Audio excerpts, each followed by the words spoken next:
Is Regina from Tanzania here? Regina is there? Regina copy?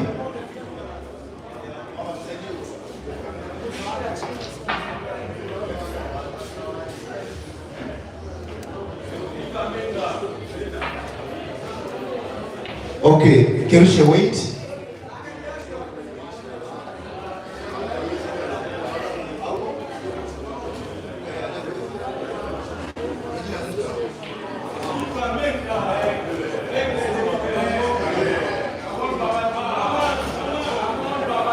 So, Rukia, rest two. Rest two. Oh, it's 6. 6. MC. okay. Yes? Rest ya sita. Yeah, rest to 6. Mmoja anatoboa black sita hivi anapita. For us, we are team Teo. We want rematch.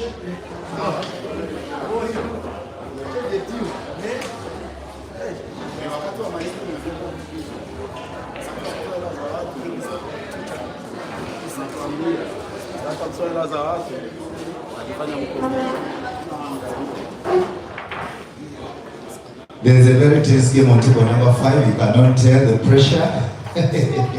People are fighting to go to the quarterfinal. Okay.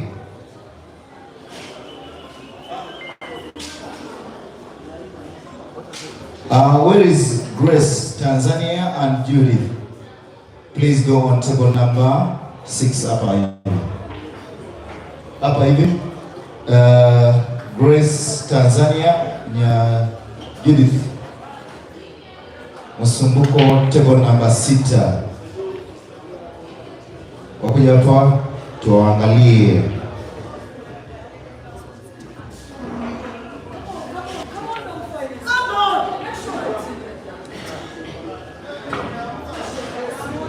Jude and Grace, please come and play. Jude, fika kwa kiwanja hapa, table number 6.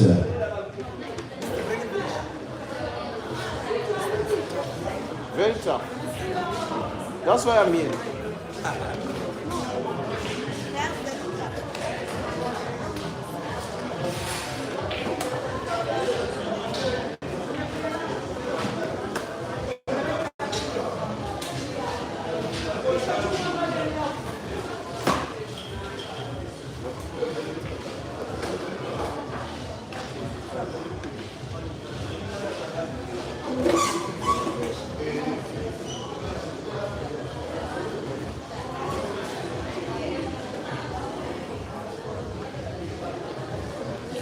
Token at me.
That is what Lingala is what? You might have Chile, you have to tell us, you will be abusers. So tuambie, Lubumbashi. Toke, sinanua. Chile Bob, the fearless man.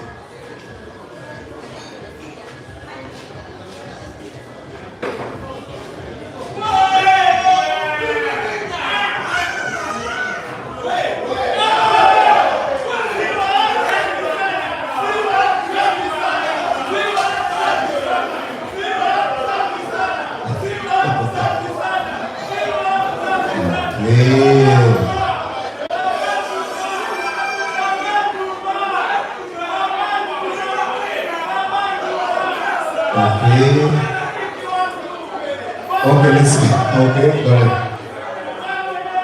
Okay, our brothers from Congo have gone to the quarterfinals. Vice President is very happy, and the manager for Team Congo, Team Zero. Okay.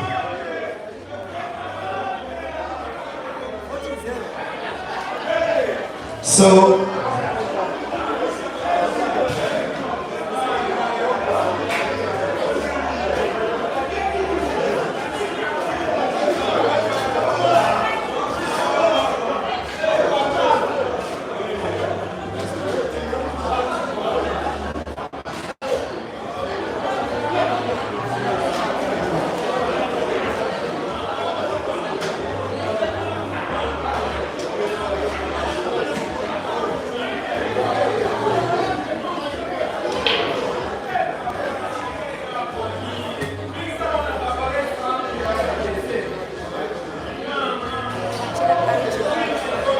I cannot imagine here. He said, where is Jida? Jida. They have not come. Jida from Kenya. I don't know the name is. Please, we want to start. There is no time to wait. I have other 3 tables. Okay, let me call other pairs.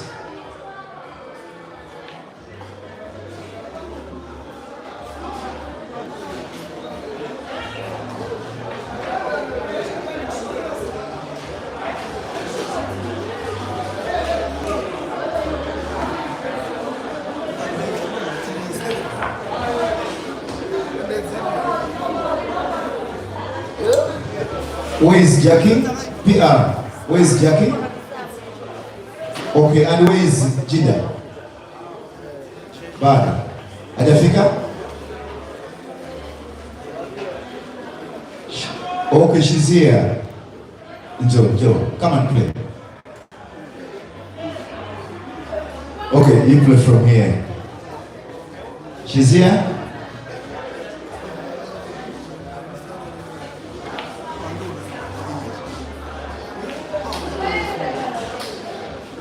Okay, Chida, you're playing there, please.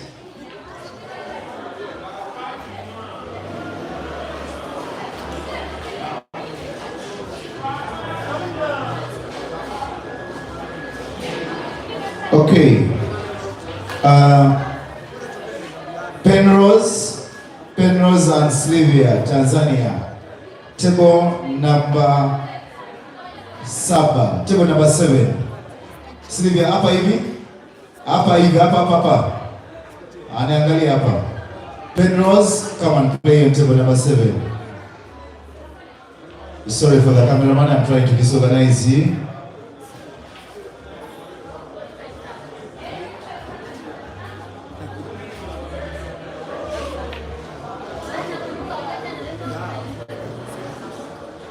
If there's a table mechanician, you kindly tell us so that we can call the technician to help you work on that.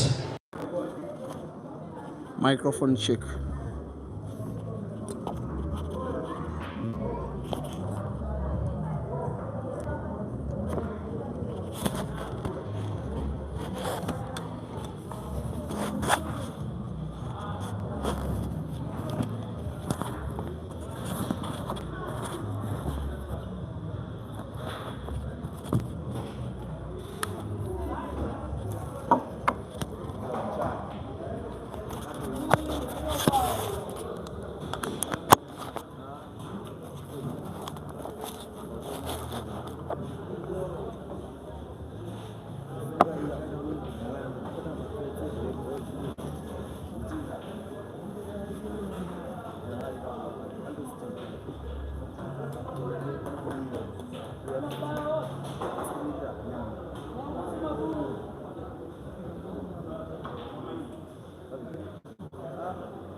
Okay.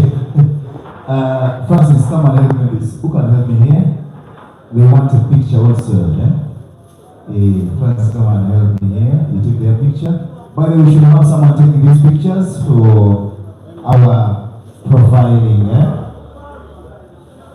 Children, if you're not busy, you can help me. Nasi, tokens, table number 7. PR, wait, by the way, is JC. Oh, you're there. Also, the other game is here. Silent what you did. PR. Kuja uchukue picha hii. They need a picture. Anakuja PR. She's coming. She's just going to get key sticker. I think, I don't know. PR, you just being waited on table number 7.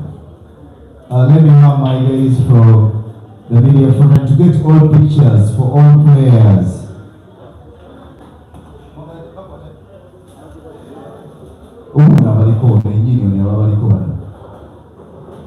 So now we can get updates. Let's get these pictures. Also, the help us for our Facebook account. Okay, good enough. Jason is coming. Wait, so you also get them as well. Thank you.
Kiiza.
Hopefully you're aware there is a new prize structure that we'll try and share also Shopper, but good enough, Joe Peter was very live when that was being amended. So if you're not aware of it, you'll kindly let me give you the update. Thank you.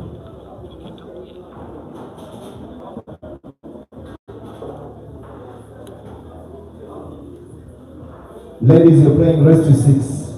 Let's have the scorecards showing rest to 6, please.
Detective Sigine, what is saying, please?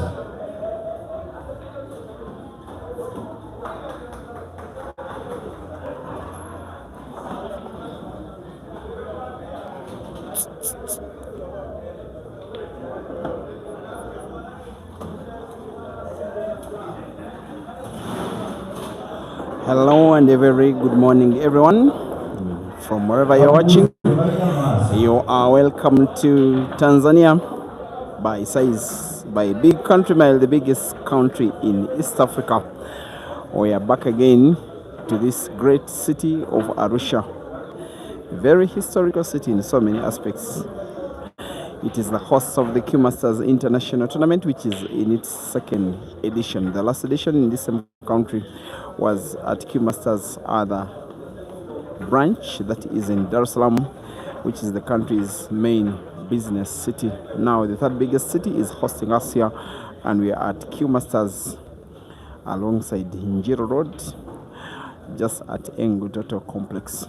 We are having the tournament that is in its second day out of a total of 4, where we shall be having one woman being crowned the CUEMASTERS International Champion. Now the tournament's defending champion is testing the action for the first time, trying to defend one of about 3 titles she still holds today.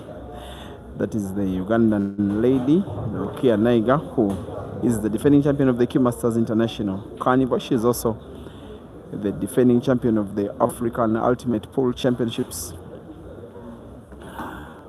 and yet she's the defending champion as well of the CUEMASTERS International, the CUEMASTERS East African edition. Those are 3 of 4 tournaments that she did win last year internationally.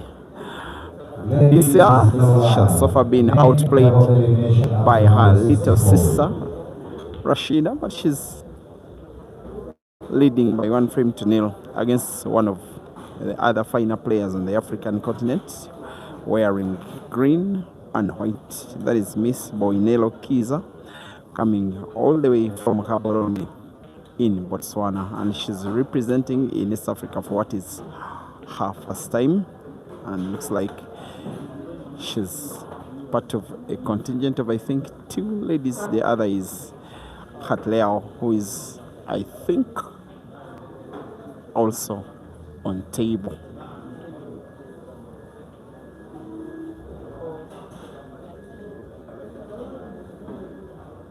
We are racing to 6 for a place in the round of last 16 in a tournament, which is a double life tournament for, I think, 32 players.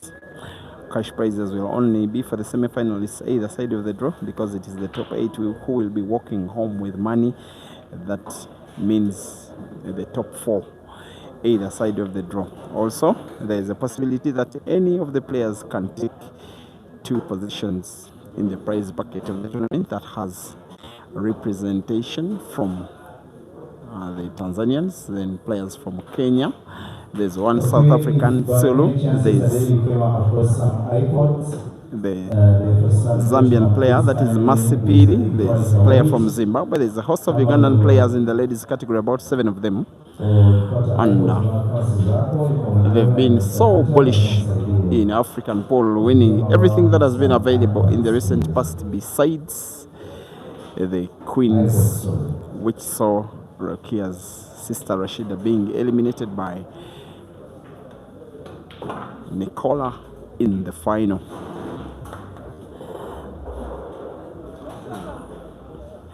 And Boinello, outside the South African players, is the biggest threat to the Ugandans. In fact, in this competition, where there's only one South African player in Zulu, Boinello will be the biggest threat to the Ugandans. And with also due respect to other good shooters like Masipiri, who came second last year, defeated by Rukia in the final, and some very improved Kenyan shooters led by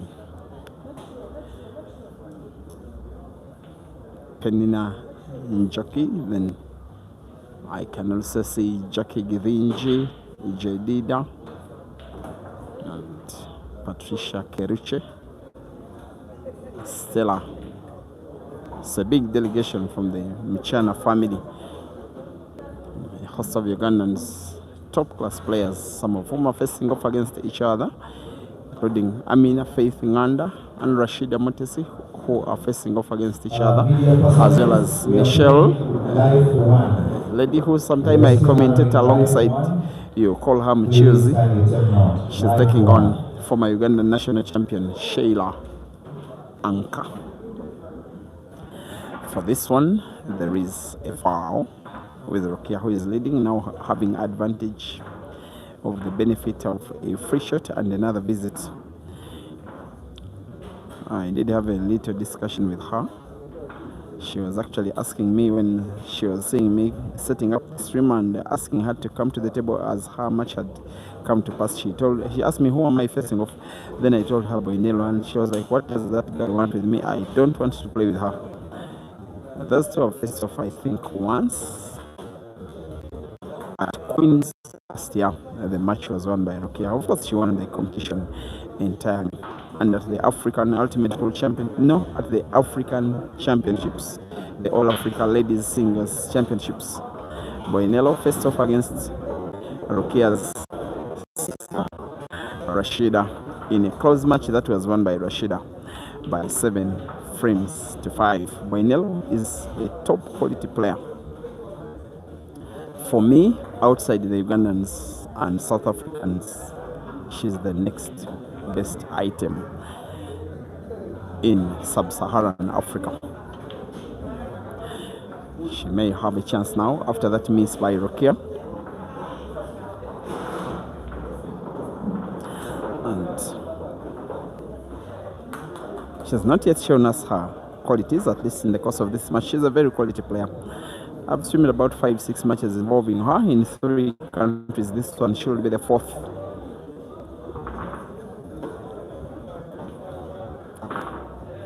And at the very best, she reached the final of the African Championships, the All Africa title that was held in Johannesburg, South Africa in 2023.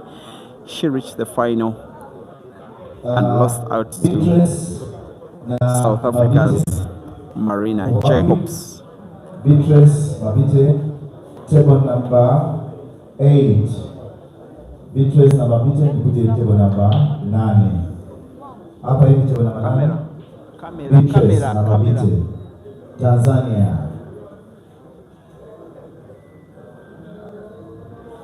Wajafika?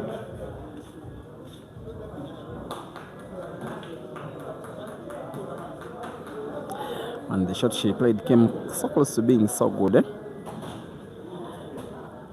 but not good enough.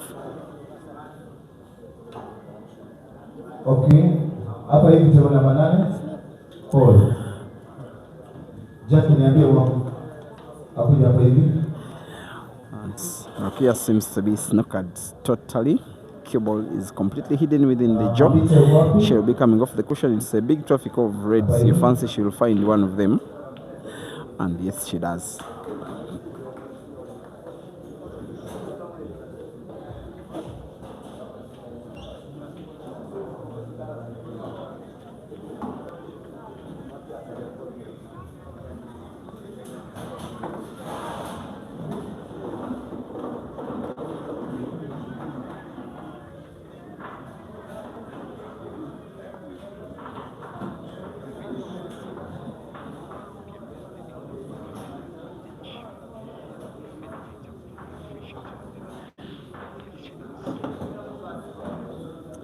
I hope you're observant on the kind of English she applied on the cue ball while taking that shot. She really dragged it. The cue ball kept changing its moving speed, its acceleration throughout. It's traveled the whole length of the table, and that is not ordinary stuff, most especially when it is ladies playing against ladies.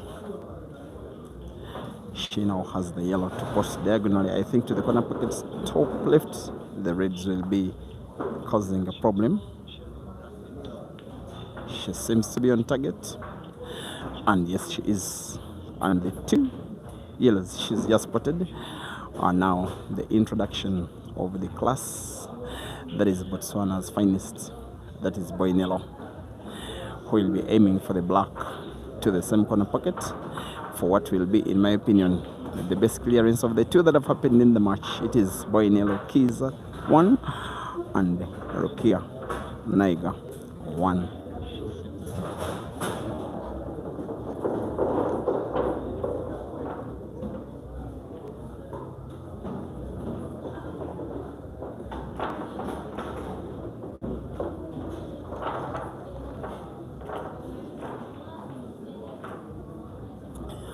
Thank you for watching. Paco Lesole, you're asking why she's wearing a South Africa t-shirt. You know, pool players like wearing pool attire. It was her uniform when playing in South Africa in the African Championships, and she's deciding to maintain it. What's wrong with that in another tournament?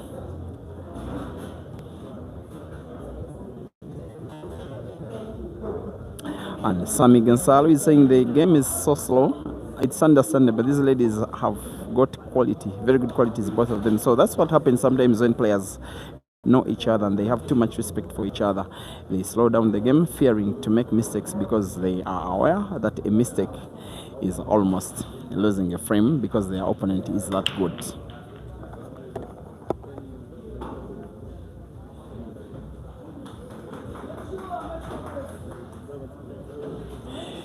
It is 1-1, dear viewers, as Boinello will be flipping the scoreboard in her favor.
Nassim tokens,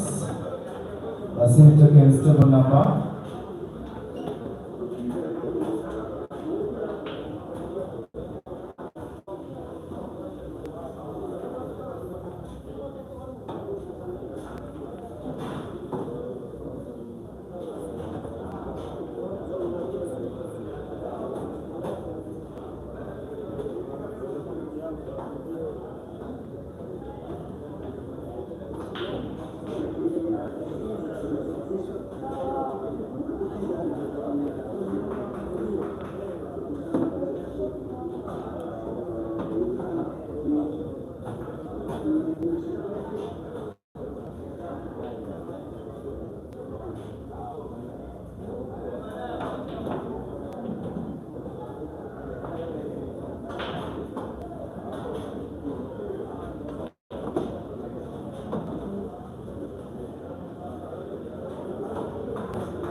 could be witnessing the Ugandan retaking her lead.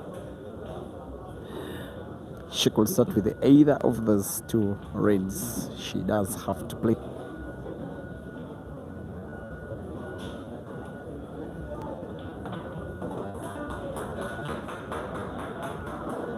If the one that is closer to white can pass into the corner pocket top right, it is almost certain she'll be winning the frame.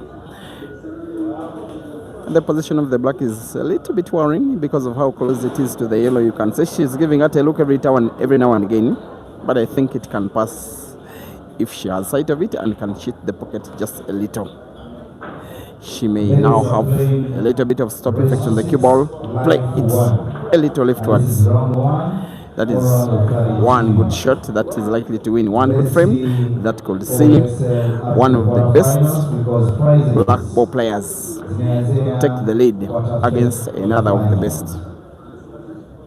Also, allow me to appreciate the team captains for trying to line up their players very well and nurturing them very well. Thank you so much. And the team managers, asante sana. Kazi imefanya ni nzuri kabisa. I can see the snipers and Mchana. They're very early for the show. No prize for guessing what's about to happen. This will be the defending champion regaining the lead, hoping to win 4 more frames and then make it to the round of last 16 with 2 lives intact. Boinello 1 and Rukia 2.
So in the comment section, anyone who is watching this action from Botswana, please advise me what Kiiza means. This match is between a Ugandan and a Botswana, and the name is actually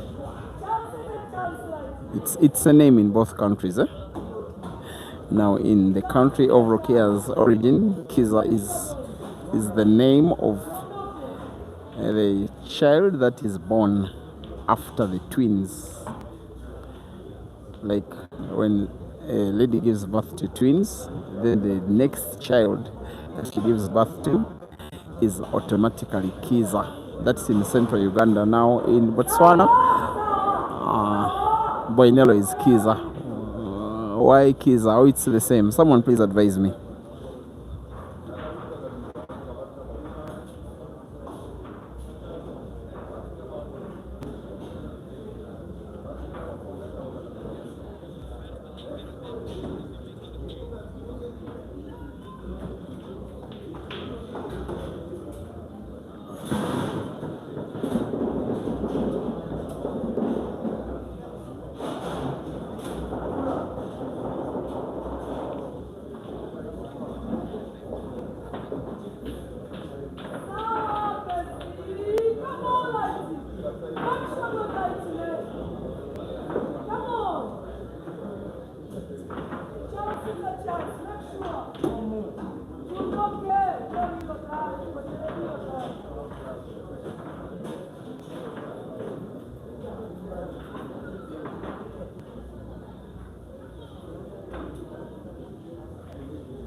And Olabona Boni Bomza, you say it's Kiiza?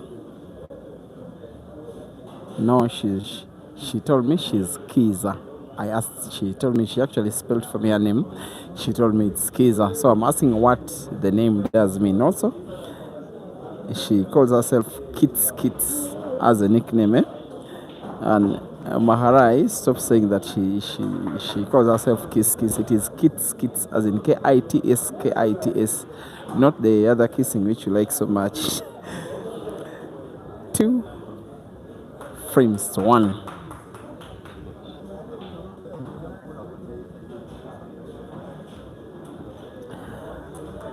For the two players that have faced off once against each other, this one will be the second time.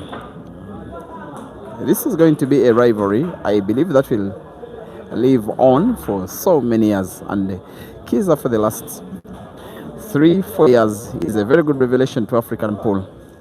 She's the only player that is giving a very good,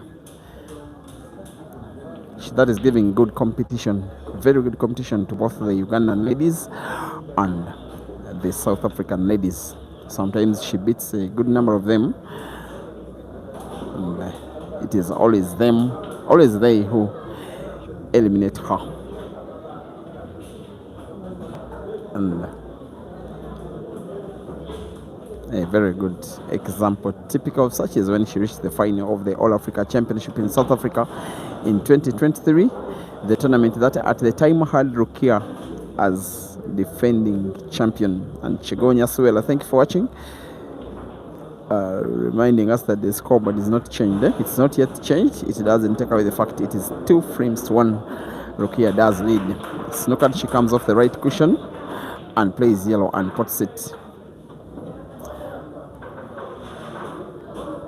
And with only sight of one of the yellows, 3 they are. She has sight of 1. Maybe she's limited to just 1 shot. Play 1 yellow into another. Try to play connection to put 1 into the center pocket right.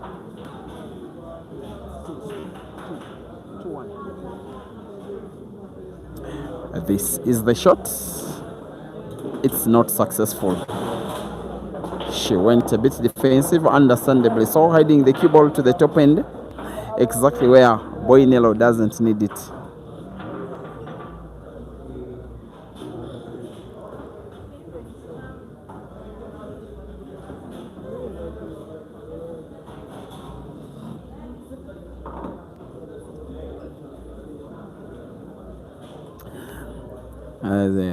The surprise scoreline in one of the matches. The commentator whom you like to listen to so much, not only because of what she tells you, because of the way she sounds, Michuzi, leads by 2 frames to 0 against former Uganda national champion Anka Sheila.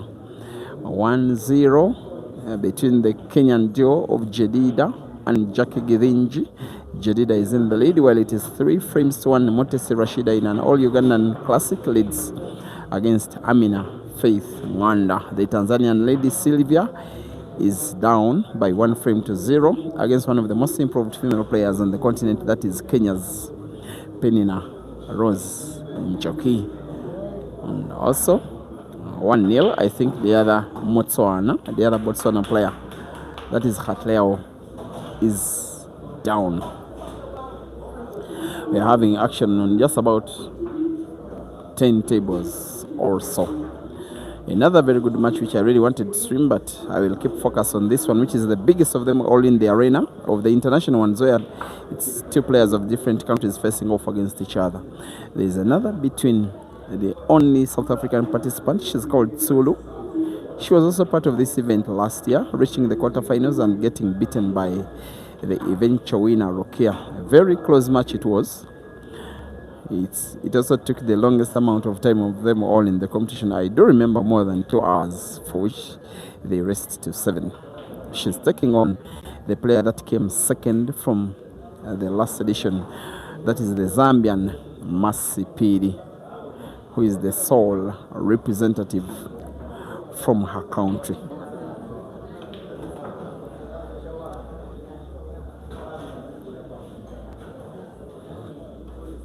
Now I'm getting an answer. Charles Gusai says Kitso means knowledge, and there's nothing like Kiiza in Botswana.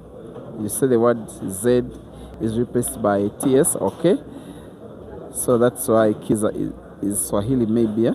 Borrowed from the name in the East. No, Kiiza is in East Africa. It's the child that comes after the twins in Western and Central Uganda. Now it's very good. I'm learning stuff from you.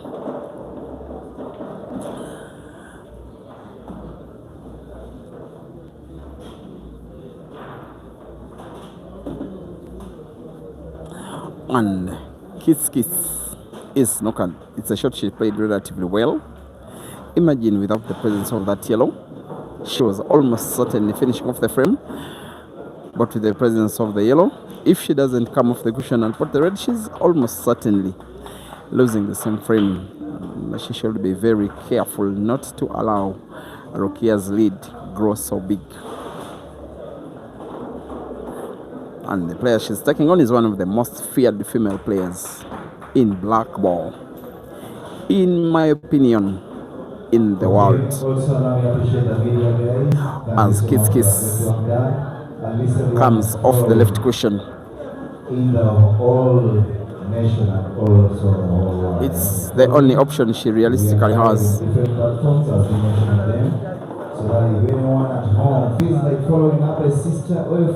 And whoever between these 2 players loses this match, you just have a keen eye on them in their second life, because it will be one of the tournament's major stars losing life 1 in the first round. At least Kiiza doesn't foul.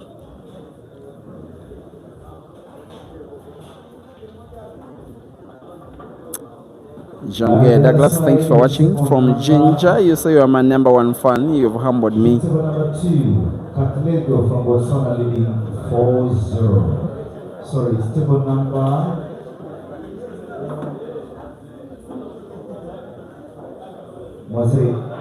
It's table number 3. Katlego from Botswana leading 4-0. I think she's eyeing for the money now.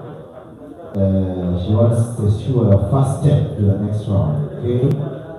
Also, allow me to appreciate players from Zambia, Lusaka. You most welcome. I will not have any player from Copperbelt. Not so. Any player from Copperbelt? I'm not seeing Bandas. Tawanda Mtunge, thank you for watching. And Bonnie Putego. Zambia, you're most welcome. I don't know how the elections ended. Those guys had their elections. And from the city of Botswana, thank you for watching. Brilliant, you call yourself. It is 2 frames to 1. Boinello is down. Michelle is leading Anka Sheila. Michelle is in the front seat. And on table number 9, live update. Naiga Rukia is leading, right? It is 2-1? Okay, I think it's 2-1. And Chole Peter is trying to share live update on Peter Chole Live. Okay? And Francis Mukwekwa is on his social platform is trying to follow the game of Penrose, taking on one of the top players in Tanzania, Sylvia. Let's see who take it on. It is 2-1. I don't know his name, could be PR. You need to know the update that side. Okay, Jackie is taking on Nadia. Those are Kenyan affairs. This will be Rukia trying to take the frame away. Who is leading and who is trailing? It will be a little tricky. Okay, so far so good, but if you're hungry, you can have a bite at your own budget. Allow me to appreciate the organizing committee. Players are worried that the cue ball just moved a little bit further than she wanted. You're not paying for that. She wants to play the yellow that is close to white first. If she puts it to the corner pocket at the bottom left, white is not natural for the second yellow. She now has to play some kind of backspin, drawing white ball into the right cushion and back into the middle of the table. She misses the target.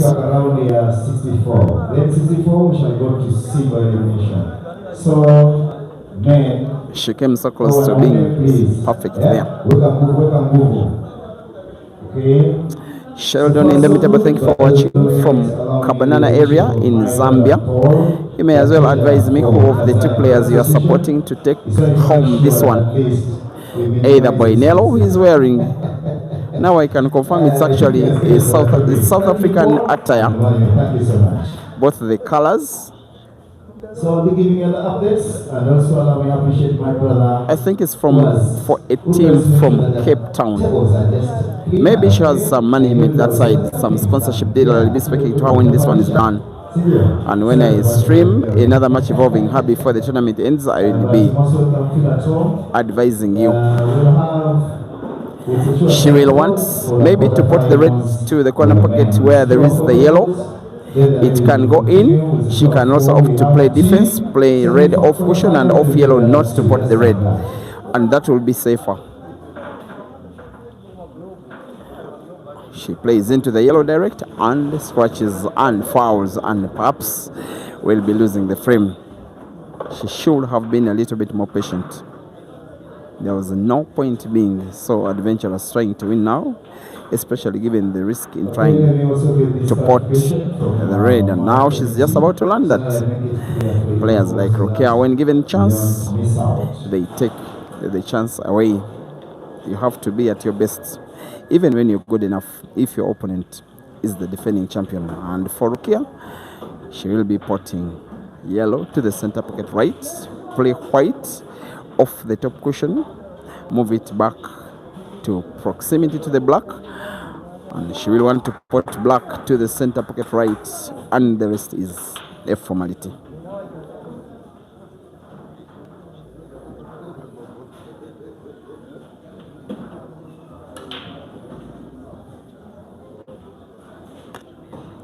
Oops. And maybe that one will be the miss of the tournament so far. As easy as it really should have been. And she took all the time. I don't know even what went on in her mind. And for Kiiza, it will be a chance.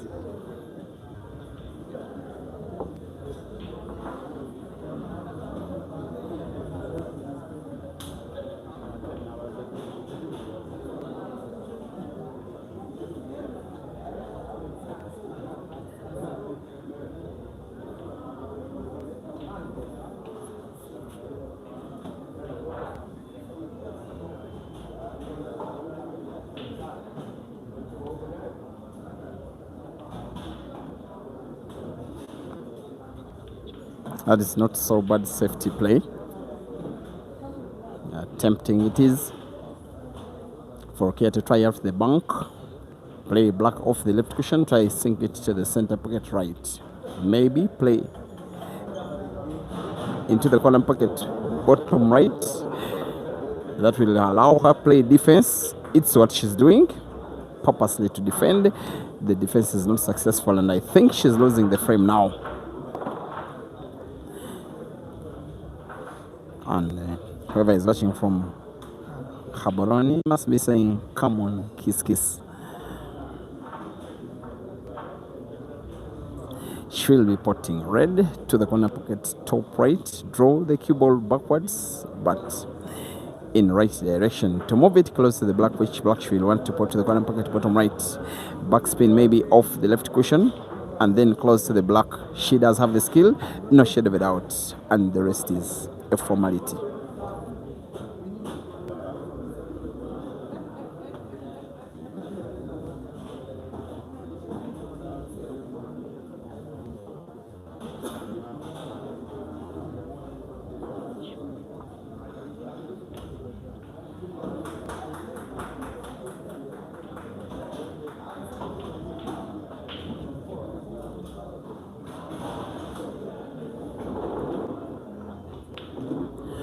Boinello 2 and Rukia 2.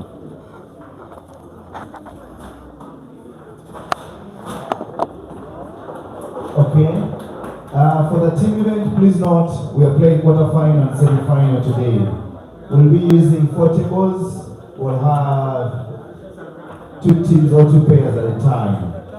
So I'll give you the program, then you get the scorecards or the score sheets from Mr. Paul, so that you can start preparing for your teams. After games on table, we'll secure 4 tables so that you can have the quarterfinals begin. Thank you.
Okay.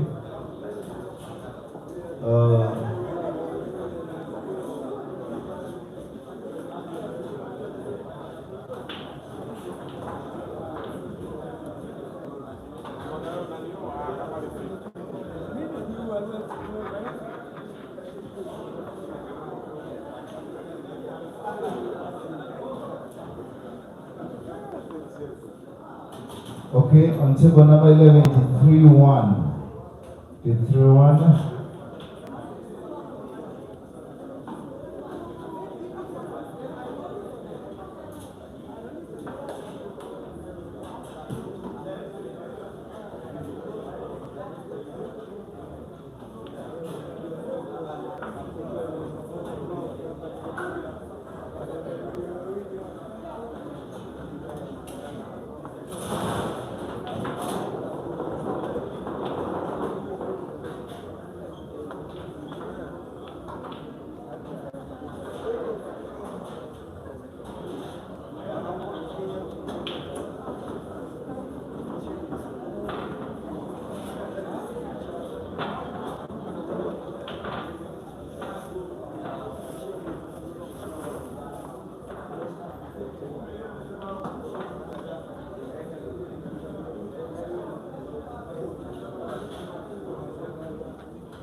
It is 2-2 on table number 7. It is 2-2.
Okay.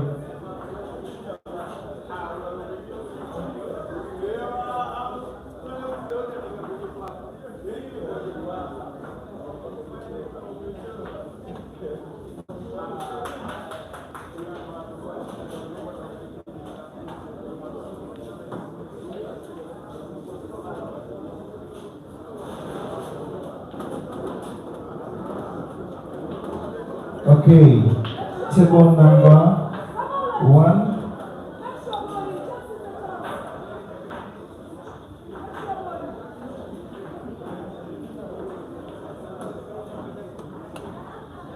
Happy Tanzania na chasing Diana.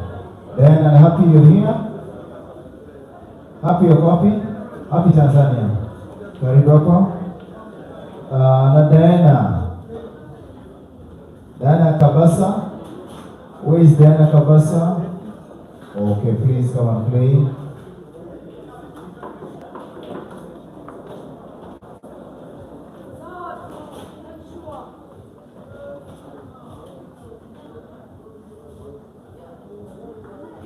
Okay.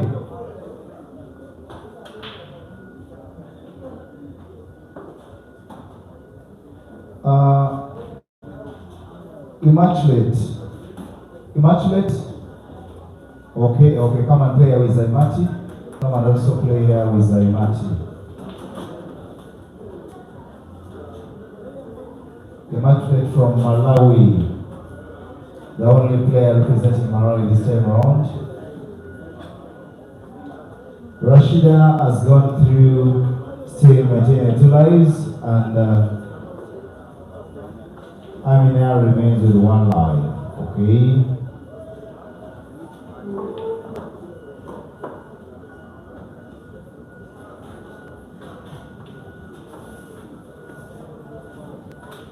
So Selena tokens hapa kidogo, but hey, there are some tokens to start with. Okay, there are some tokens to start with.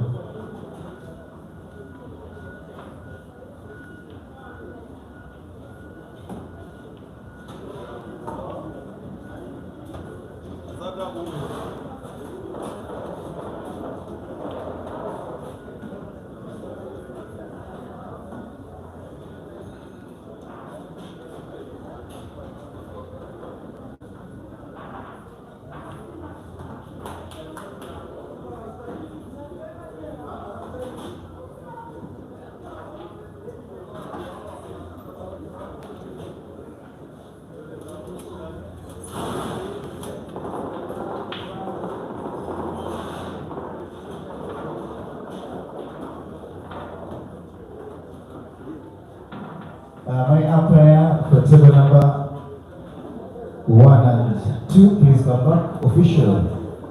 Table number 1 and pick it, please. Let's come so we can start.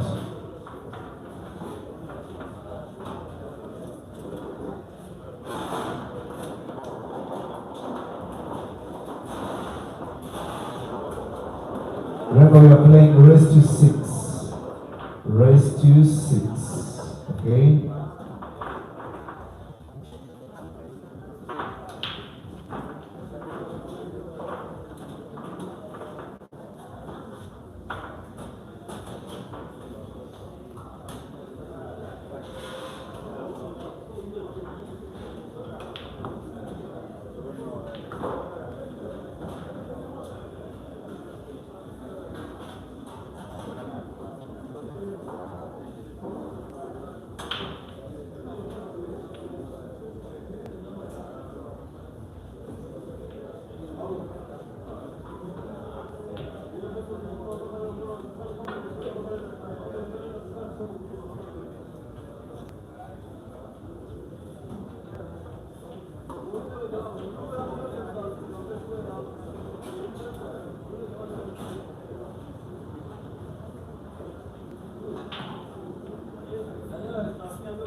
Sumaya and Amtiri, you go to a walkover in round 1, same applies to Stella.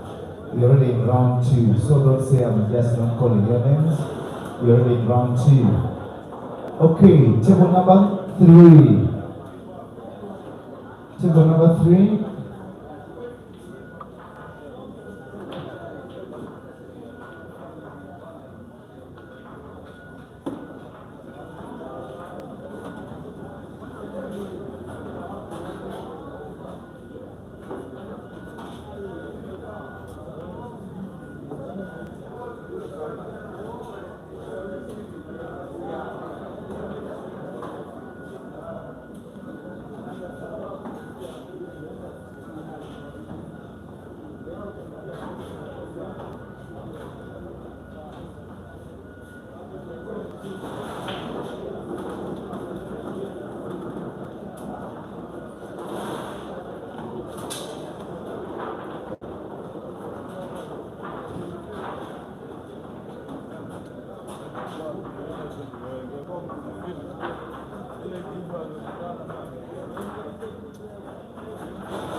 Okay, we are here to start round 2 for the ladies. We'll have only let's have one game for the ladies here. Round 2, then we shall start. We have to give some tables to the men.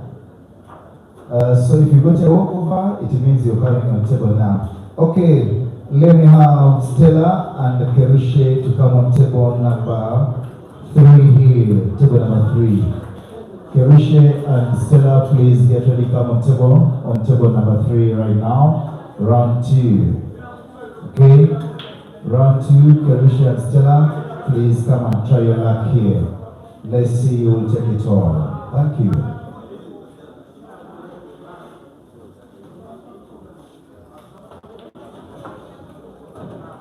Paul, I don't know if you're back. Rashida won 6-1, another game was 6-0. Omarika, you put in the scores as well so that we can balance properly.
Okay.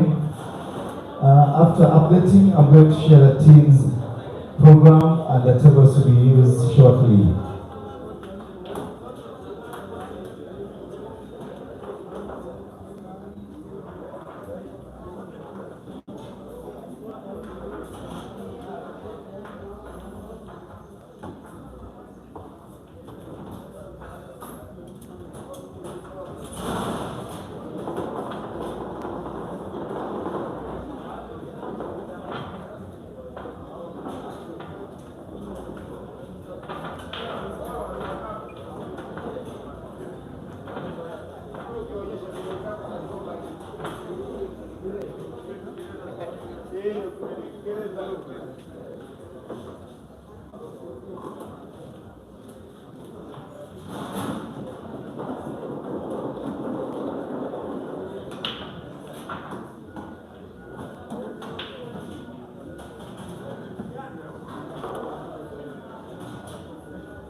Okay. We have started round 2 for the ladies. Very soon we'll start the men's qualifying shortly.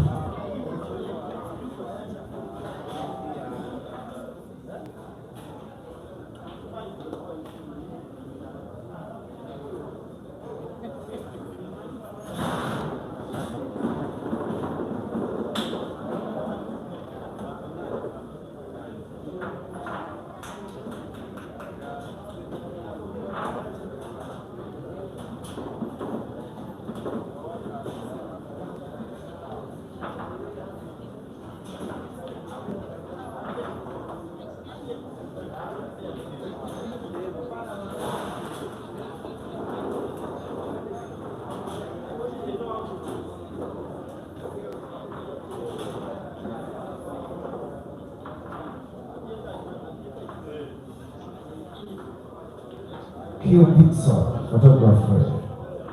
The guy behind the glitter and behind the system is Francis McCall. But the network today is a bit faulty.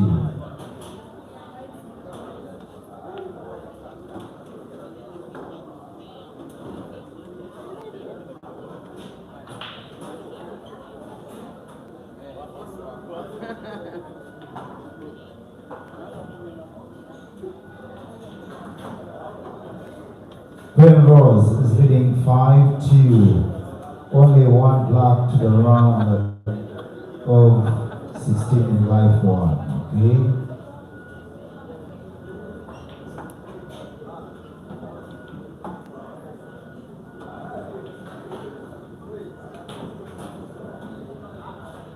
It's a very tense game here.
Ladies and gentlemen, Penrose goes to the next round. It's been a very tense game. 6-2. Penrose has gone through 6-2. Okay, I'm here to have another pair. I don't know if Mr. Mato is in the building, because now I want to make sure I have fixtures for round 2. As the men you come and warm up, we'll have only 6 tables.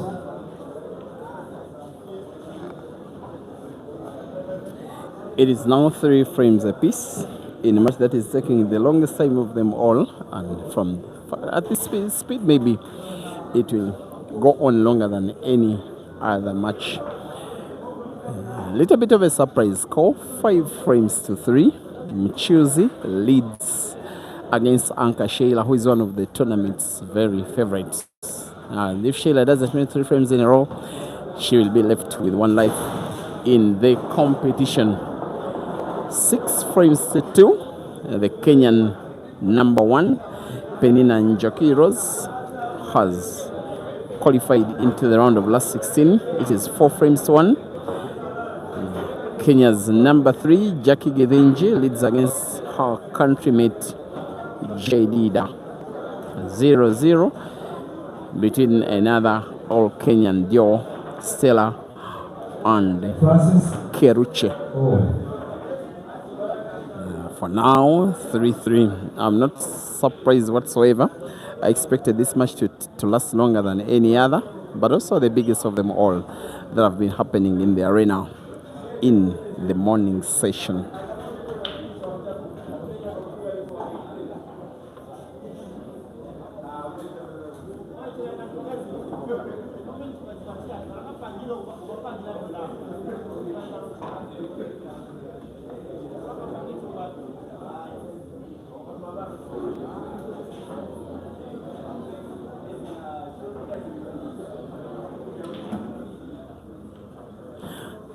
And this, I'm sure that Boinello is one of the best defensive players around.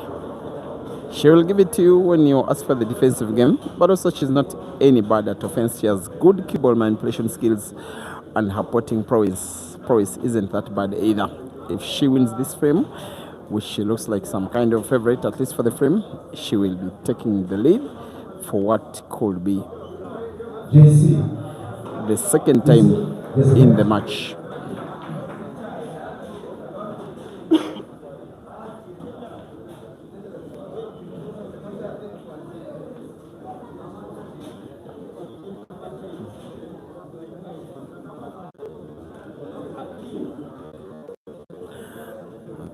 But Rukia can be her equal in the defensive game as well.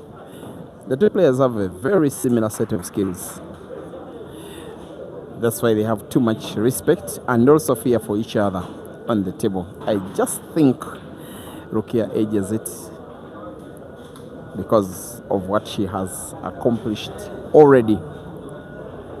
5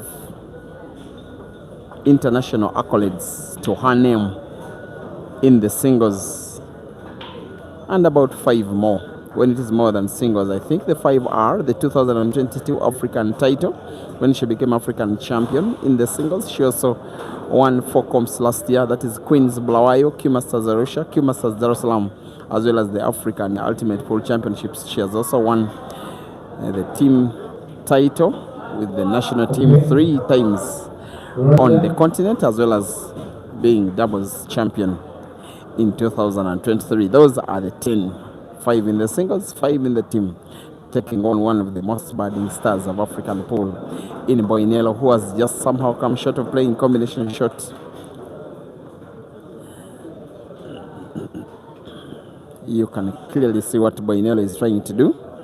Put the yellow that is at the corner pocket, draw the cue ball backwards, have white just around the middle of the table, and as she puts the last yellow, which is near the center pocket where she's having her hands, the cue ball has to be played into the black to put the red.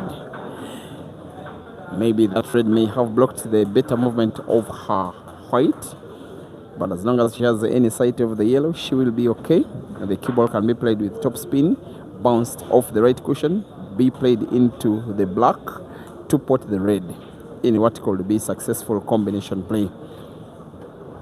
and the position of white will be handy even when the shot is played.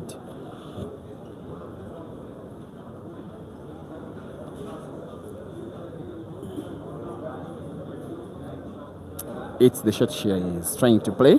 No shade without white to bounce off the right cushion and then be played into the block to put the red. She does like she's listening to the commentator, and the rest is a formality. And that is what is the best of Botswana's finest. And in this, the biggest match of the ladies tournament so far, Boinello, Kiiza 4, and Rukia, Naiga 3.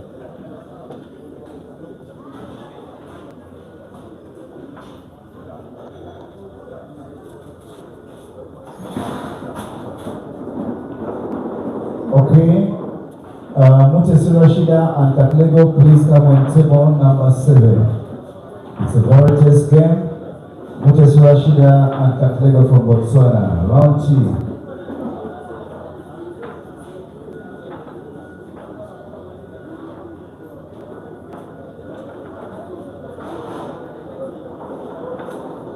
Paul, we need.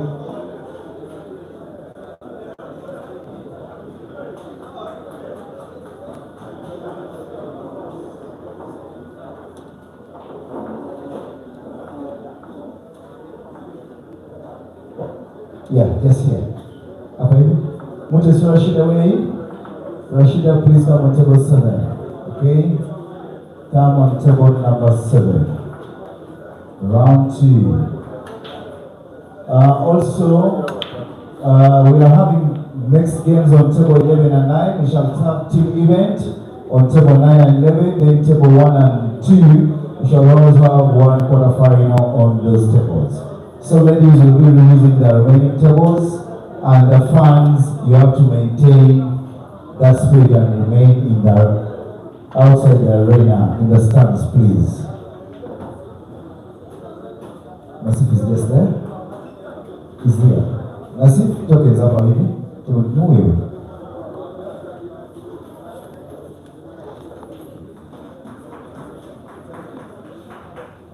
Okay, I've seen you when you come there. Okay, Nasif, scoreboards for team event. You want to Game sheets for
okay, quarterfinals for the men.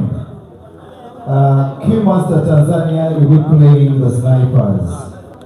Then Skylight Pool Club will be playing Mochana Galactico. Those are the games that are having first.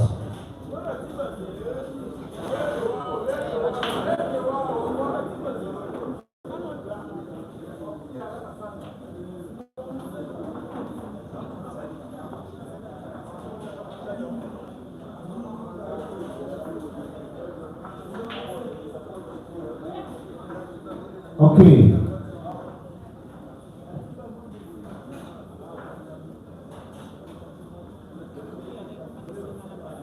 I'm getting the score sheet. Please wait. CUEMASTERS Tanzania. Playing the snipers will be playing on table 11 and 9 coming shortly after games on table. Now, the person that I've always been waiting for in the stream, I knew he was always going to come and watch and comment. Thank you so much for watching. Mr. Supra Marongo is one of the most important figures in the game in Botswana. He's the inspiration. That's why Botswana is now part of the main frail of African pool. Always finds a way of ensuring that these players travel to all these places. And today, Mr. Supra, we are missing you. But since you have very deep pockets, you can always board the flights and then come here. Most especially if Boinello wins this game, and then you just show her the moral support, because it's a very big game, as big as it seems. As Rukia plays very good safety, I was so observant. Looks like she was going to foul. And the shot is legal at the end of the day. Valeria Crush from Facebook. It is race to 6. And 4 frames to go at the very maximum. And Kiiza needs to win 2. And Rukia needs to win 3, or else succumb to defeat. Now, one of the 4 comps that Rukia won last year at this very venue, by the way, a double life tournament, she lost out in the second round of her first life to Kenya's Penina and Jockey. She then used her second life to win the competition by winning that life and winning the grand final against her friend and international teammate Amina Faith Uganda. So let's have all this.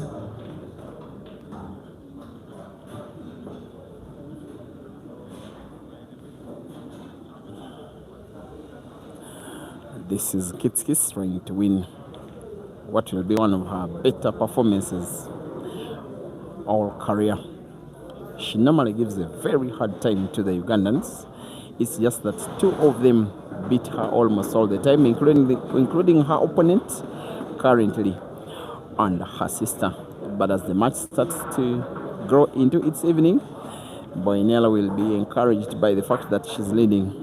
By the way, mixing up her names, sometimes I call her Kiiza, sometimes Boinello, sometimes Kiiza. It's pretty much the same person, as her opponent plays white into the dead red but doesn't play it open. It is getting even more tricky for Rukia. She may have to play white into the red that is touching 2 yellows. Potting it is close to impossible, and she may leave Boinello's yellows open, and Boinello is good enough to finish off a frame, most especially if the balls are in space. She does have good cue ball manipulation skills.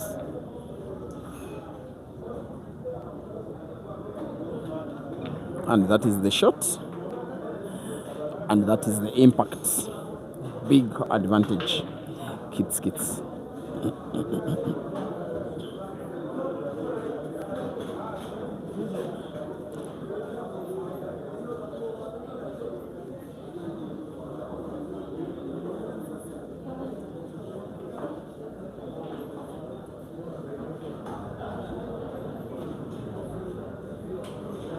The lady that you're watching, this I'm sure will be the biggest threat to the Ugandans, who together with the South Africans have been the favorites for victory of the majority of the African comps, perhaps all African comps. I think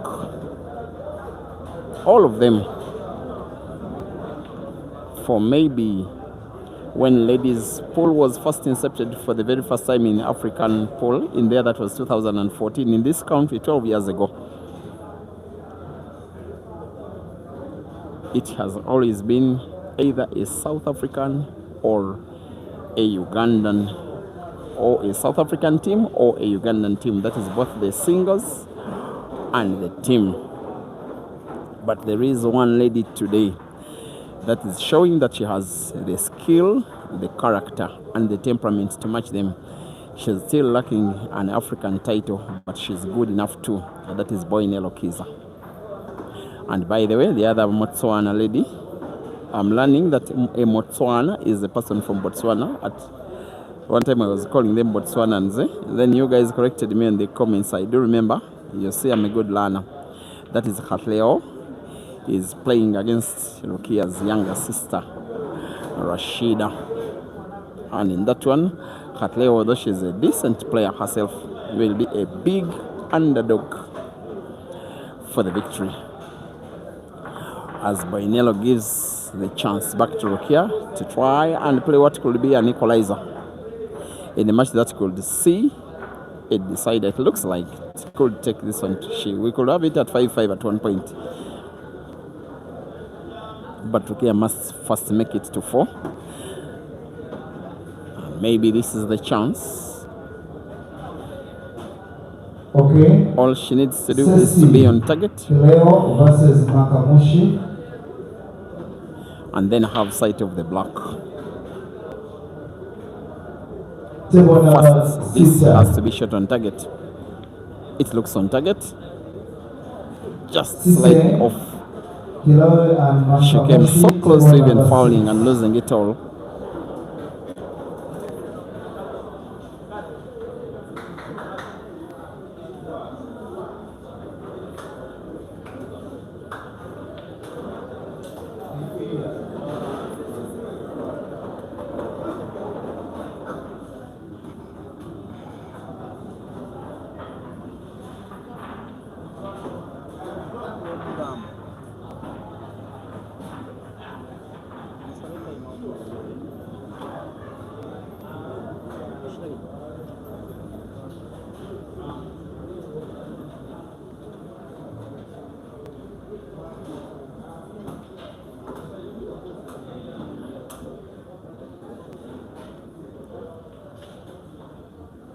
She's always going to play safety here. And shouldn't Rukia find the red, there is high likelihood she'll be going 2 frames down. You fancy she will be finding the red? It's a little bit leaning towards the right side of the pocket.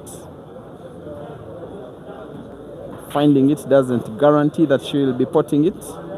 Also a little disturbance of the 2 yellows that could block the movement of the white, and sometimes the tricky table cushions. She's off target. It is a foul, and she plays the shot as though it is Boinello's free shot. Should be 5-3 this one in the next 2 minutes or so.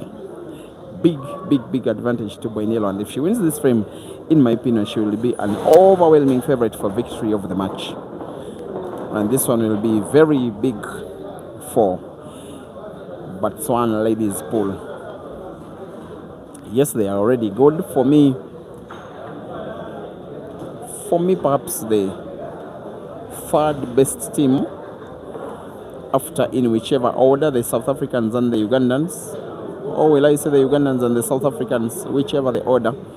For me, the Botswana ladies could be the 3rd best team, and with all due respect to the other teams that are quite decent, the Zims, the Zambians, the Tanzanians, the Kenyans as well, nowadays have a very good decent team. But when the Botswana ladies team mean to be good, they can be that good. Now here is the best of them, having a chance to finish off a frame that could give her a 2-frame cushion against the current African Ultimate Pool champion, who is also the defending champion of their ongoing championship. Here she does come again. I like her queuing skills. She'll be playing the yellow that is in between the 3. Put it to the corner pocket top right, bounce quite off the right cushion, and after that she could play either first. Messi, wawina.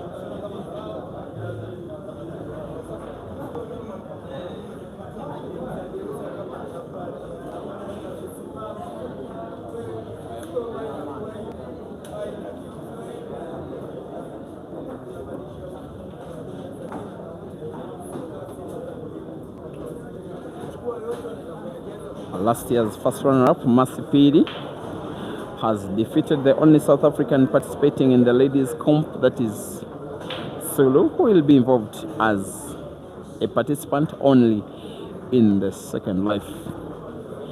In the men's event, there is a host of South African players in the singles. That is Harry Houdini, then Kloppers and his other friend from Cape Town, that is Evron. They are part of the Mchana team, and then the Durban-based guy, Jerry, who is part of Big Kells. And by the way, Harry is part of CUEMASTERS.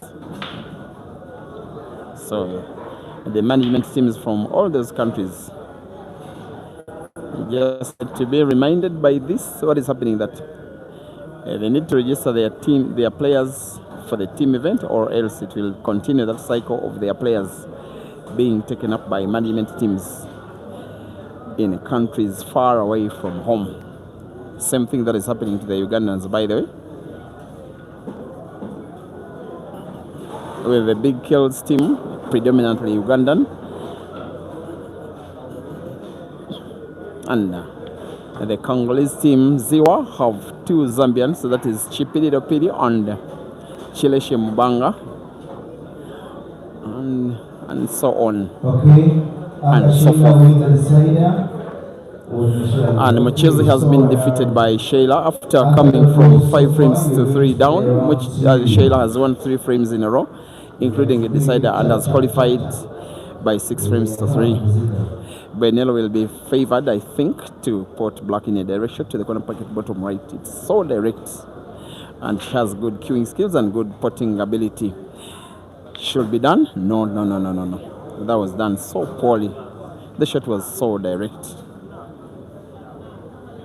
and she's gifting it away.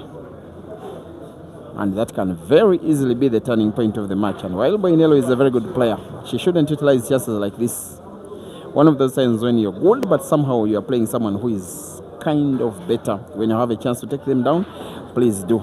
However, the black is not an obvious spot. It is frozen against the cushion. Depending on the nature of the table, any touch on the black could sink it in, even when not caught direct. The best option, in my opinion, is coming off the bottom cushion, either to win the frame or to lose the frame in just one shot.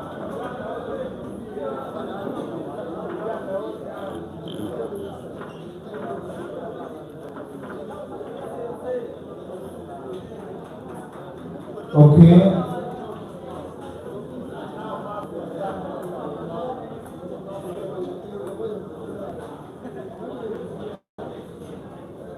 Okay, Lina, Anka versus She'll come off the cushion.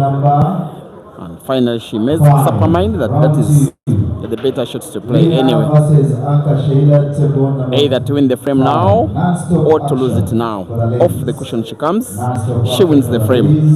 Rukia 4 and Boinello 4. 2 minutes timeout.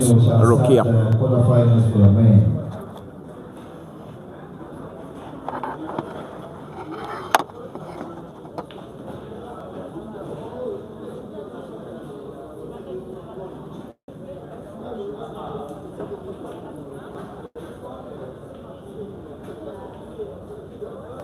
Okay, team captains, Skylight, team captain, where are you? Captain Sniper Jackson, come and get your score sheet. Then captain for CUEMASTER Tanzania. Okay, and CUEMASTER, all the teams, you can come and pick your score sheets so that you can get prepared. Come with Paul here, where we are standing at this table here. Come and get score sheet. Captains, please come and get a scorecard. Because Captain Ian, come and get a score sheet, please. We have no time. Come and prepare your team. We have no time.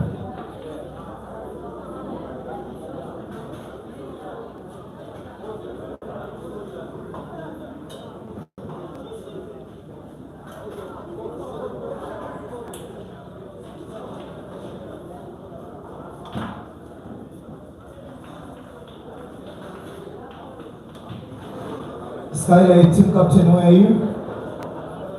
Okay, Skylight and Muchana, get ready.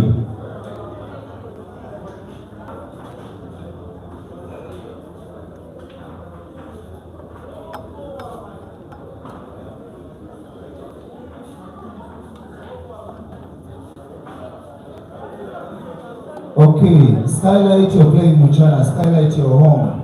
CUEMASTERS Tanzania home. The snipers away. CUEMASTERS Tanzania, yuko nyumbani, snipers yuko away. CUEMASTERS select your home, Beacons away. CUEMASTERS International, your home. Ziwa Pool Club, you are away.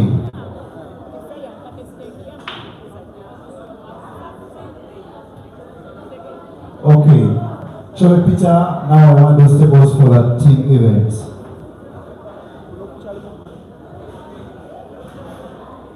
CUEMASTERS Tanzania and Sniper, table 11 and 9. Please come and fill the table now. We're going to start. Jackson, I've been calling you. What kind of picture?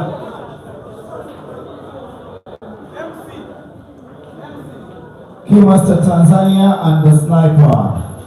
CUEMASTERS Tanzania, who is the captain? Oh, sir. Please, the table there. You can fill the tables. Okay, you can still warm up on this one table. Table 9 still, the game is still on. Okay.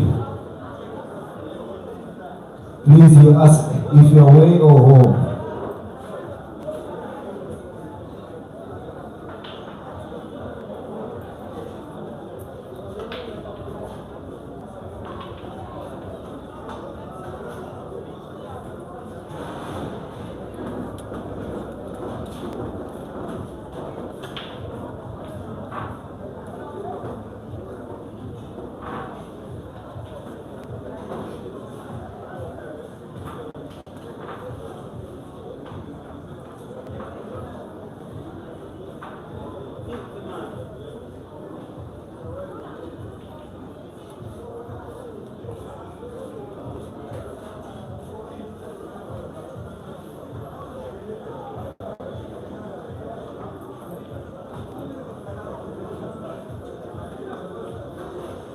Okay, if you're playing round 2 and you're ready, after round 2 you only go for your lunch, then come back for third round. Then we finish up the team event, then we shall proceed slowly by slowly.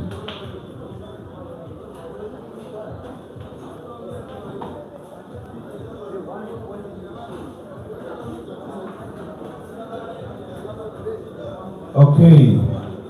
So Muchana, you can be practicing on table number 2, but don't cause commotion, please. Please don't cause commotion. You can practice on table number 2.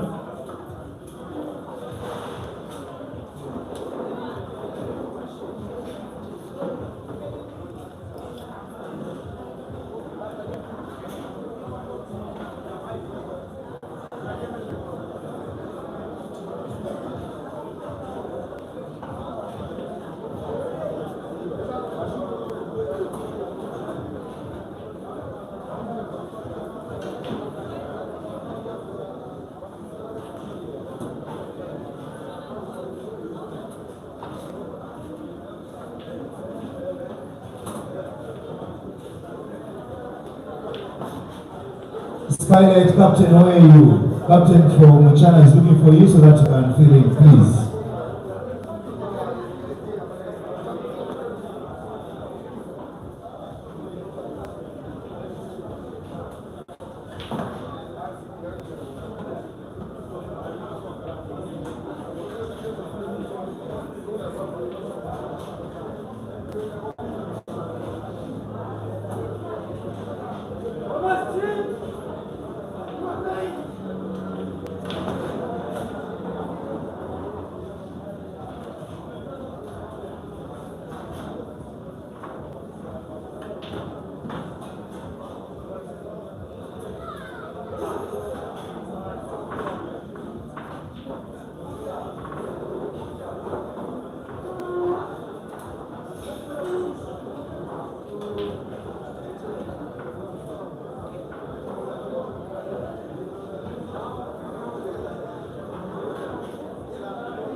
Okay.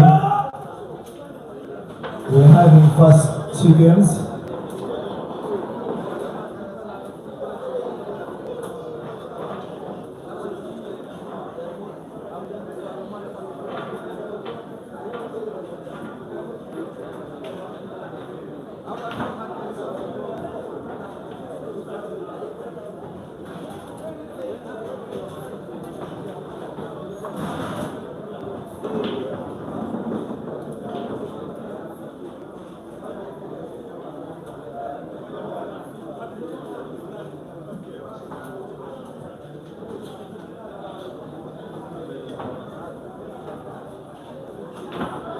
Okay.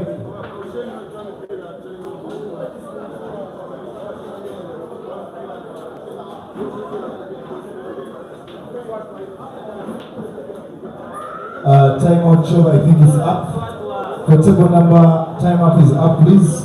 Table number 9, Rukia, please report back on table.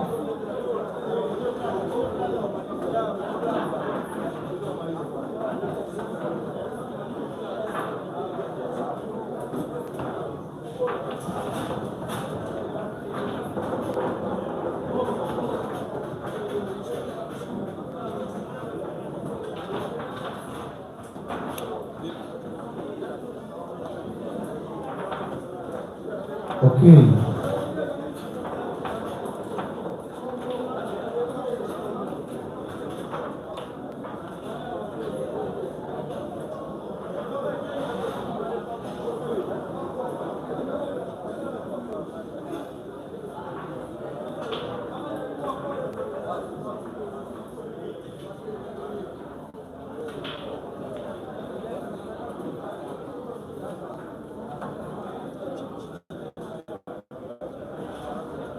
Okay. CUEMASTER Select and Beacons, you wait. Then CUEMASTER International and Ziwa, you also wait. Your game will come later on, please. Only having 2 first, then the other one will come at 4 p.m. CUEMASTER Select and Beacons, you're playing at 4. Same applies CUEMASTER International and Ziwa, you're playing at 4 p.m. Please take note. There are the changes. We're only having 2 matches for the quarterfinals. Then the other one will come later on. That is the program.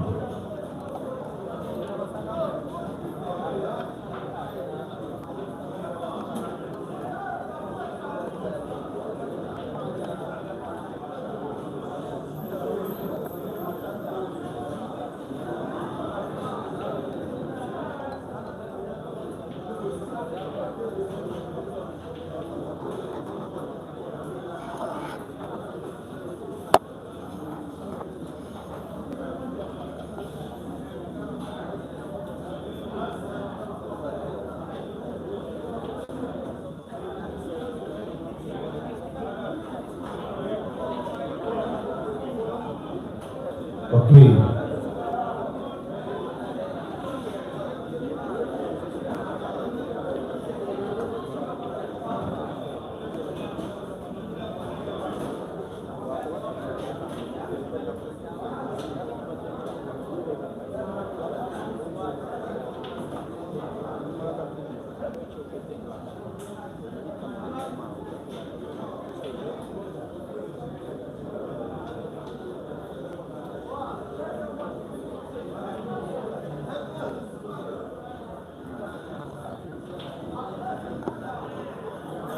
Welcome back, dear viewers. You are watching what has been the biggest match in the first round, first life of the CUEMASTERS International Carnival Ladies Singles, having one of the biggest players outside South Africa and Uganda, Boinello Kiiza, giving one of the tournament favorites, Rukia Naiga, a very bloody nose.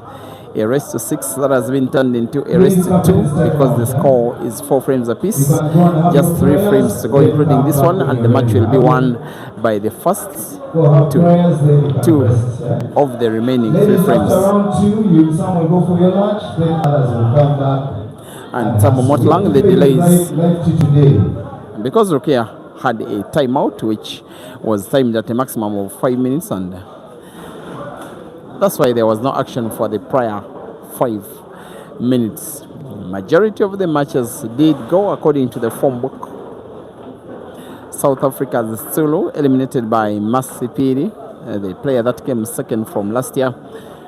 And Rukia's younger sister, who for me is the tournament's very favorite, Rashida Motesi, is into the second round after defeating Amina Faith of Uganda by 6 frames to 3.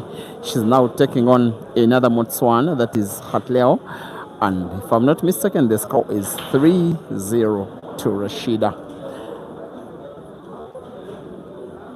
And maybe from the neutral perspective, the neutrals will want Hatleo to progress to the tournament as far as she can, because she's the next best thing outside the Ugandans that are participating in the competition. And with all due respect to the other players, Mercy, and then Penina Rose, it is this lady that will be the hardest obstacle to the Ugandans dominating this comp.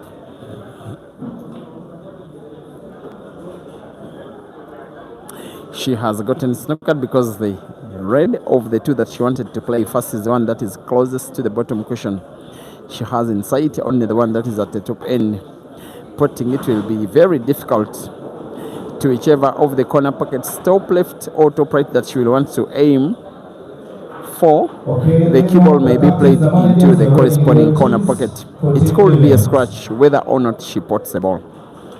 Hope you're trying to make She will highly likely aim for the corner pocket top left, and also snipers. I'll be calling you shortly. hoping for a pot, hoping for luck.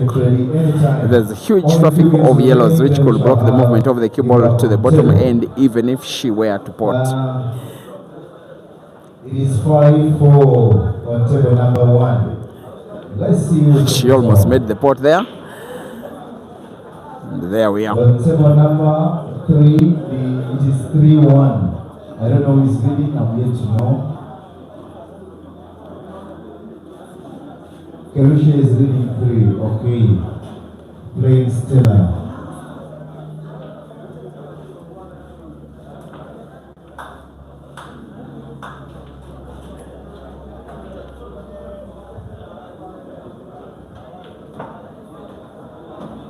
Here comes Rukia with a chance.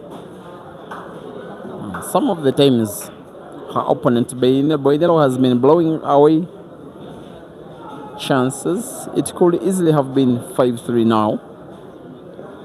She just got it wrong, and that's how Rukia made it 4-4. And look how close it was to her trying to take a 2-frame the lead again. Had she made it 5-5, you would think she would be on course for victory. Had she made it 5-4, sorry, she still can't win this frame. So that's what she's taking on a very technically gifted player.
We're going to have two men's matches coming up after this session.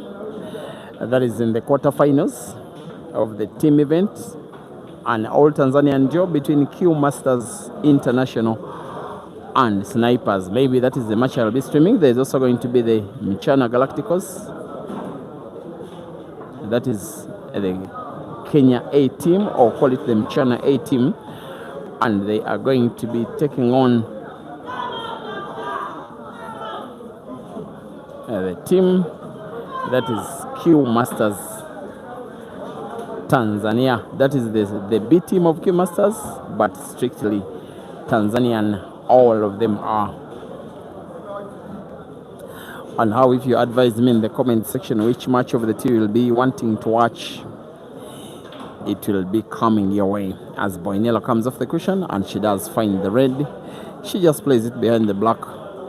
Rukia will be happy with that, because to the corner pocket where the red is closest, its path is blocked by the black.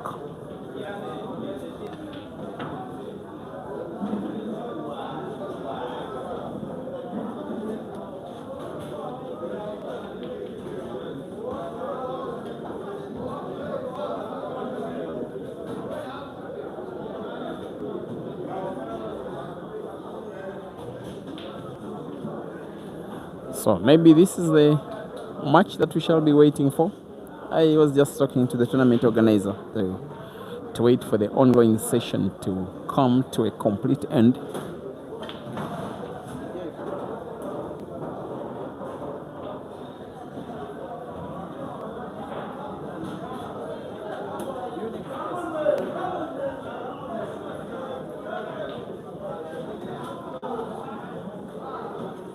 So that the chaos that happens when teams are taking on each other, the excitement, the noise, does come into play when the singles session is done. I also like it when ladies are playing, they be given their time, not to have the men interrupt and take attention away from them.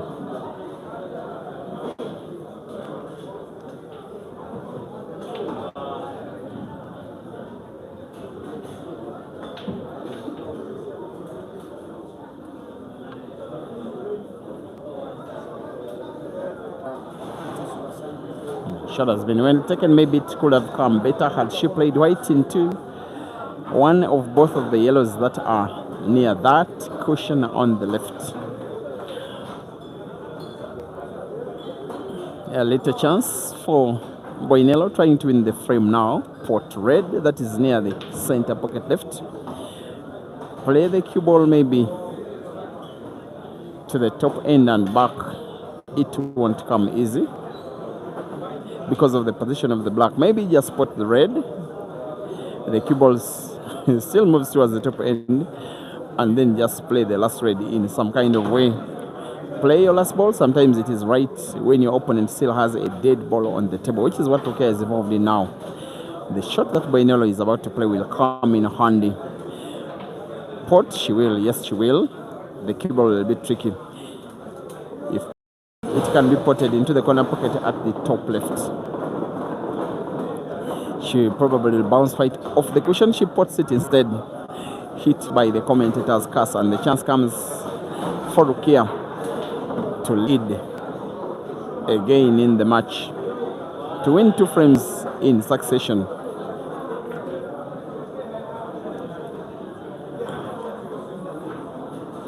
She'll have to play both yellows in space for a free shot. White has to be played into both. And she does exactly so. And now Boinello knows that this frame is as good as gone away from her.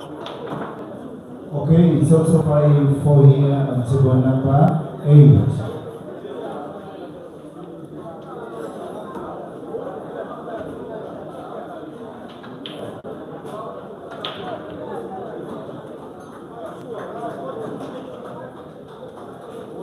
Skylight, please wait to warm up.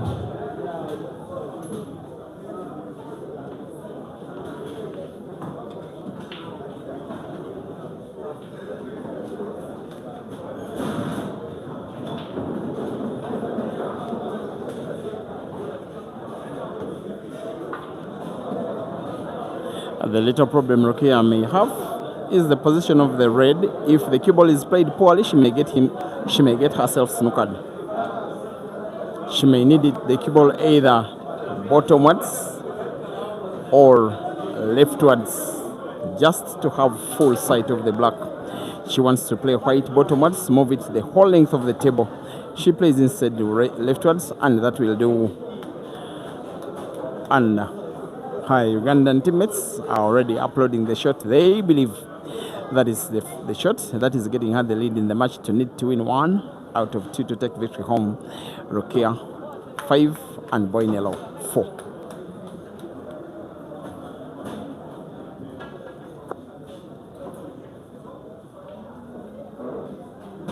Power smile.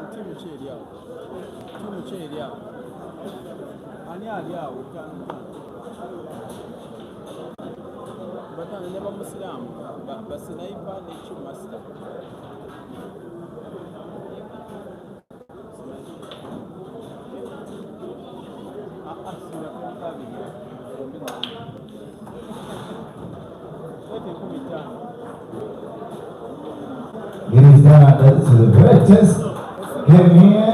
And now the Zambian players going through to the next round. Okay. Now I'll give away these tables to the main. You can now fill the tables. Please feel free. Just 2 minutes you can start. Let's have some tokens here for the skylight to warm, and Mchana can also fill the table this side.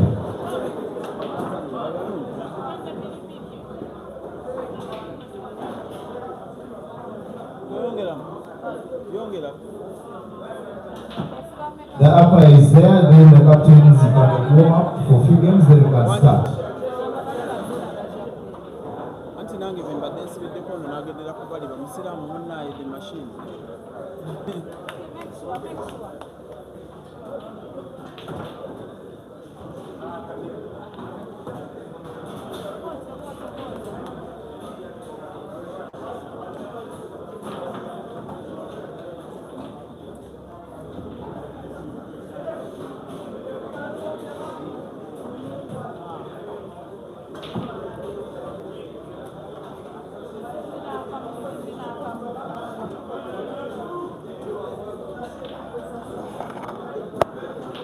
You can imagine the difference between the playing speed of the players.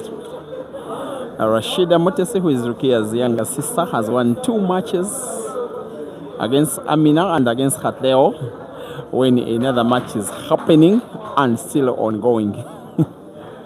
It is what it is. It is a situation where Boinello, who led at one time, I think 2-1 and then 3-2, now has to win 2 frames in a row or else wait to play her second life later this evening.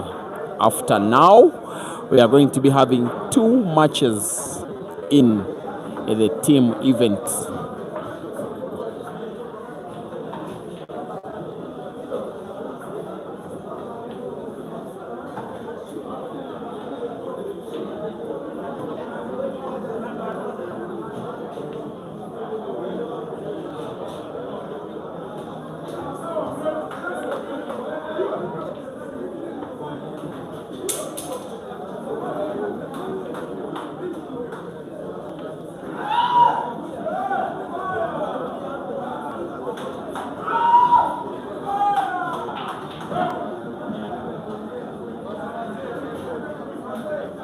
It's a tactical affair, and that is what it has been throughout the match.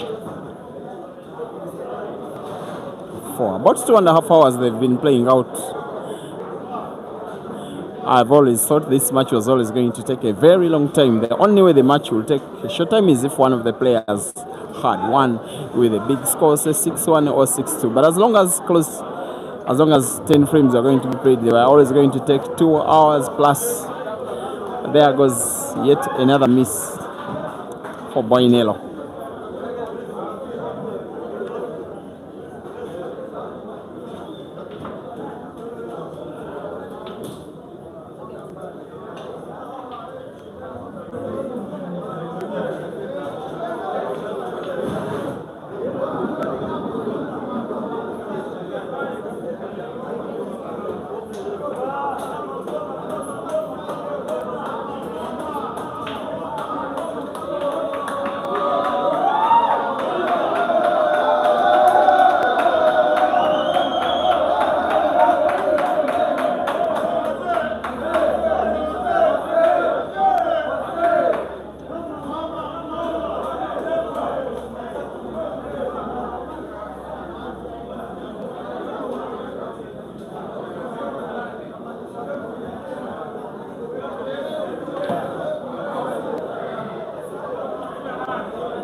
Maybe she won by walkover. I just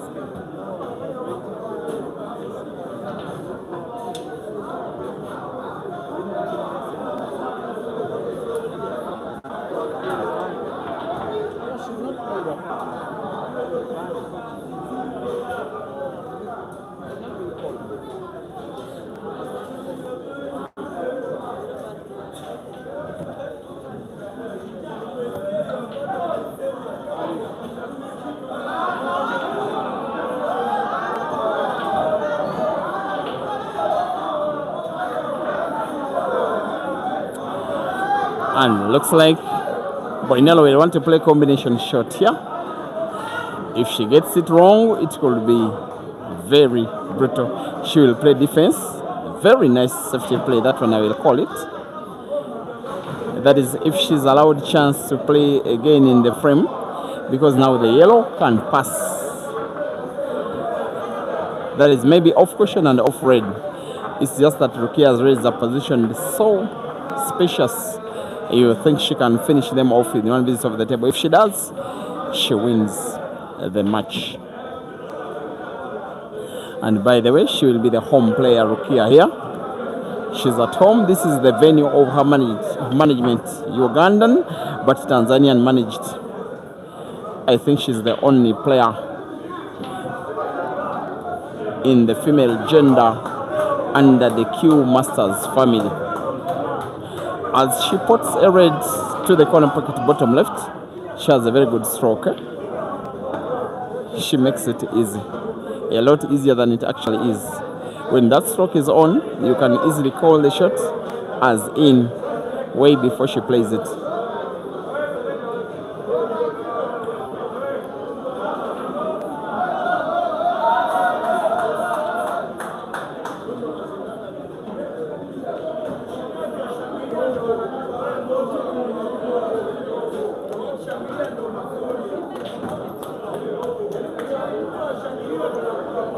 Boinello will be counting on the position of the black, and that maybe Rukia will be getting it wrong somehow, somewhere, because the black is easier portable to the corner pocket top left, but there is a yellow.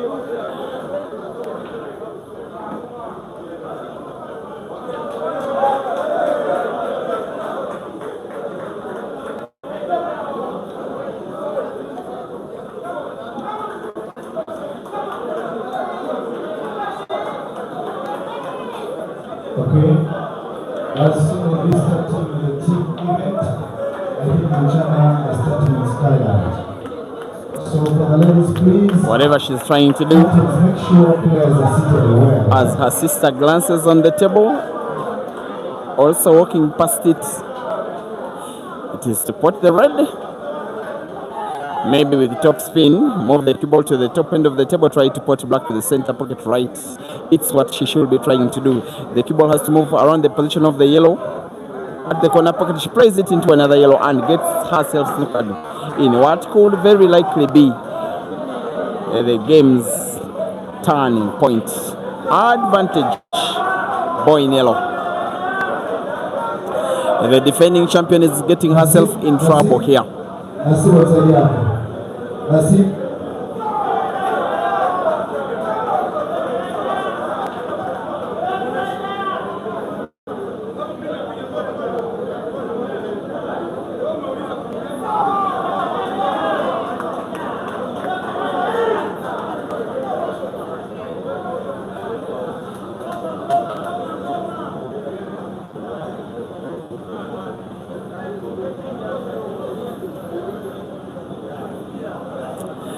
Boinello will not be getting the free shots,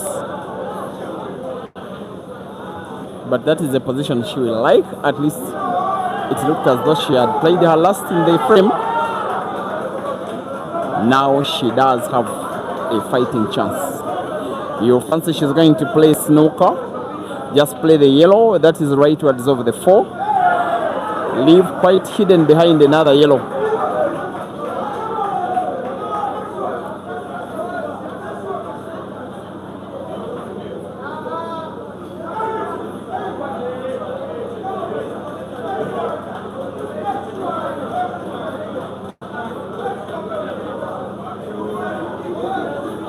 I'm not so certain it's a successful snooker. Rukia has sight of the black. It can go in by bank into the center pocket right, either in a direct shot or she could play it off the cushion. In that case, the idea will try to play black into the corner pocket bottom right. If she plays it direct, it will go into the center pocket on the right.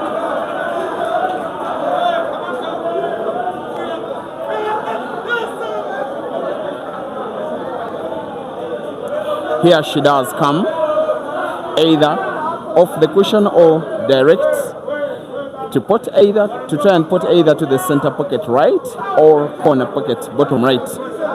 And once again, if she were to go for the corner pocket, she will have to play cushion first. If she's to go for the center pocket, she has to play the black direct.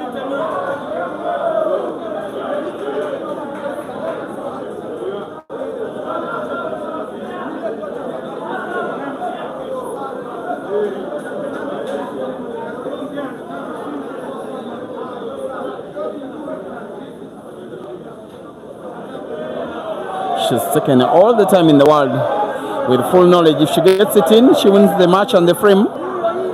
She may get it in, she may get it in. It is in with a stroke of luck, more than a stroke of genius.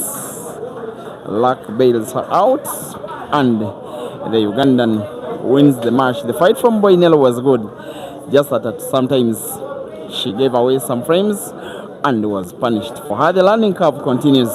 The defending champion sails through. Final score: Boinello 4 and Rukia 6. Okay, CUEMASTERS Tanzania and Sniper Uganda.